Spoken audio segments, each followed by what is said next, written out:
Praise the Lord. நியாயாதிபதிகள் 7ஆம் அதிகாரம் 9ஆம் வசனம்.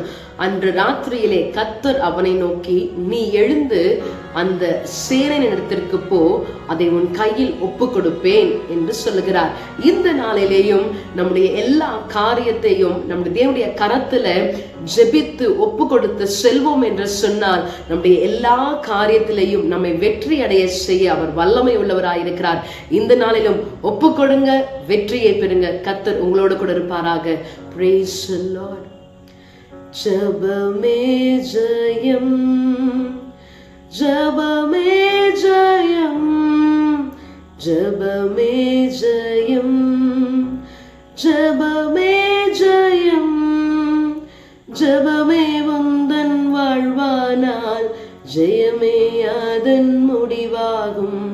ஜெபமே உந்தன் வாழ்வானால் ஜெயமே அதன் முடிவாகும்.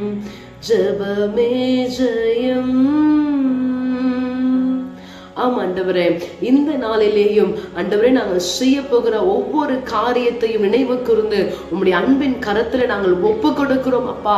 நீங்க அவர்களை எங்களுக்கு ஆசீர்வாதமாக்கி கொடுத்து நாங்கள் கையிட்டு செய்கிற எல்லா வேலைகளிலேயும் என் தேவனாகிய கர்த்தரின் கரம் எங்களோடு கூட இருந்து எங்களை ஆசீர்வதிக்கும்படியாய் ஒப்பு கொடுக்கிறோம். நீர் பொறுப்படுத்திக் கொள்ளும். இயேசுவின் நாமத்தில் தாழ்மையோடு ஜெபிக்கிறோம் எங்கள் ஜீவனுள்ள நல்ல பிதாவே. ஆமென். God bless you. Have a blessed day.